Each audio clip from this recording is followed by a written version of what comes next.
Hello, നമുക്കിന്ന് മലബാറുകാരുടെ സ്വന്തം കായ്പോള ഒന്ന് ഉണ്ടാക്കി നോക്കിയാലോ? പോകാം. കായ്പോളയ്ക്ക് വേണ്ടി നമുക്ക് ആദ്യമേ ഒരു പാനിൽ നെയ്യ് ഒഴിച്ച് കുറച്ച് അണ്ടിപ്പരിപ്പ് മുന്തിരിങ്ങയും മൂപ്പിച്ചെടുക്കാം. ഇതൊന്ന് മൂത്ത് കിട്ടുമ്പോഴേക്കും നമുക്ക് ഒരു 3/4 കപ്പോളം തേങ്ങ അതും കൂടിയിട്ടൊന്ന് മൂപ്പിക്കാം.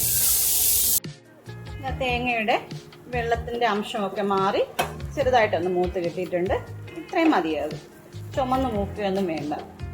അതിലേക്ക് മധുരത്തിന് ആവശ്യമായ പഞ്ചസാര, ഞാൻ ഏകദേശം 1/2 കപ്പോളം പഞ്ചസാര, കുറച്ച് ഏലക്കയും കൂടി ചേർത്ത് പൊടിച്ച് എടുത്തിട്ടുണ്ട്. ഏലക്കാപ്പൊടി സെപ്പറേറ്റ് ഉണ്ടെങ്കിൽ അങ്ങനെ ചേർക്കാം.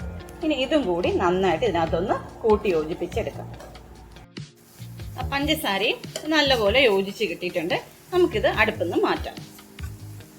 അതേ പാനിൽ തന്നെ കുറച്ച് കൂടുതൽ നെയ്യ് ഒഴിച്ച് ഒരു 2 വലിയ ഏത്തയ്ക്ക നന്നായി പഴുത്തതിനെ 4ആയിട്ട് കീറി ചെറിയ കഷ്ണങ്ങളാക്കി എടുത്തതിനെ നമുക്കൊന്ന് മൂപ്പിച്ചെടുക്കാം. ഇതങ്ങനെ ഏത്തപ്പഴത്തിൻ്റെ ഒരു വശം മൂത്തതിനെല്ലാം ഞാൻ തിരിച്ചിട്ട് കൊടുത്തിട്ടുണ്ട്. ഇങ്ങനെ 2 വശവും നല്ലപോലെ നമുക്ക് വേവിച്ചെടുക്കാം.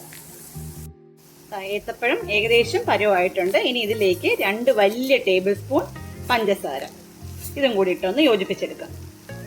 നമ്മുടെ പഴുത്ത ഏത്തയ്ക്ക പഞ്ചസാരയിലേക്ക് ഇടത് നല്ലപോലെ പാകമായിട്ടുണ്ട്. ഇനി ഇത് നമുക്കൊന്ന് ഓഫ് ചെയ്ത് മാറ്റി വെക്കാം. ഈ പാത്രത്തിൽ ഞാൻ 2 ടേബിൾ സ്പൂൺ പാല്, 3 മുട്ട, പൊടിച്ച പഞ്ചസാര, 1/4 ടേബിൾ സ്പൂൺ വാനില എസൻസ്, ഒരു നുള്ളുപ്പ് ഇത്രയും ചേർത്തിട്ടുണ്ട്. ഇനി ഇതിനെ ഒരു മിക്സി ഉപയോഗിച്ചോ ഹാൻഡ് ബ്ലെൻഡർ ഉപയോഗിച്ചോ നല്ല രീതിയിലൊന്ന് മിക്സ് ചെയ്തെടുക്കാം. ഉണ്ടാക്കി വെച്ചതിൽ നിന്ന് കുറച്ച് ഭാഗം ഞാനെടുത്ത് മാറ്റി വെച്ചിട്ടുണ്ട്. അതൊരു അലങ്കാരത്തിന് വേണ്ടിയിട്ടാണ്. ബാക്കി ഞാൻ ഈ അടിച്ച് പതപ്പിച്ച മുട്ടയിലേക്ക് ചേർത്ത് യോജിപ്പിക്കാൻ പോവുകയാണ്.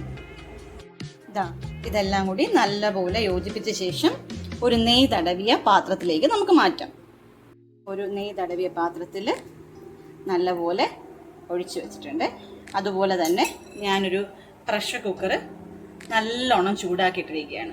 ഞാൻ ഈ പാത്രം ഇതിൻ്റെ ഉള്ളിലേക്ക് ഇറക്കി വെച്ച് വേവിക്കാൻ പോവുകയാണേ.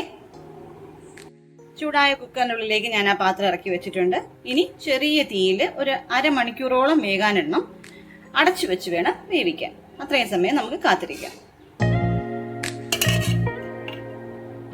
ഒരു 10 മിനിറ്റ് കഴിഞ്ഞപ്പോൾ ഞാനൊന്ന് തുറന്ന് നോക്കിയിട്ടുണ്ട്.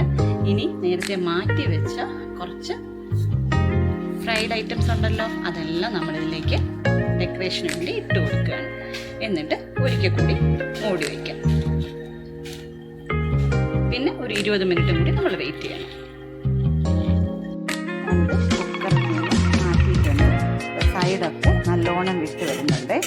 ഇനി ഞാനിതൊരു പാനിൽ വെച്ച് ഈ ഭാഗം കൂടി ഒന്ന് മുരിച്ചെടുക്കാൻ പോവുകയാണ്. പാനിലേക്ക് അൺമോൾഡ് ചെയ്തിട്ടുണ്ട്. ഇനി മറുവശം കൂടി ചെറുതായിട്ടൊന്ന് മൂപ്പിച്ച് കിട്ടണം. ചെറിയ ചൂടിൽ ഒരു 2-3 മിനിറ്റിൻ്റെ ആവശ്യമുള്ളൂ.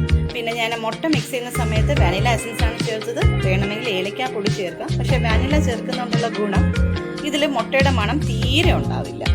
അപ്പോൾ ഇതൊന്ന് 2 മിനിറ്റ് ഒന്ന് വെയിറ്റ് ചെയ്യാം. അങ്ങനെ നമ്മുടെ കായ്പോള റെഡി ആയിട്ടുണ്ട്. ഇതുപോലെ പീസായി കട്ട് ചെയ്ത് ഉപയോഗിക്കാം. എല്ലാവരും ഒന്ന് ട്രൈ ചെയ്യണേ. Thank you.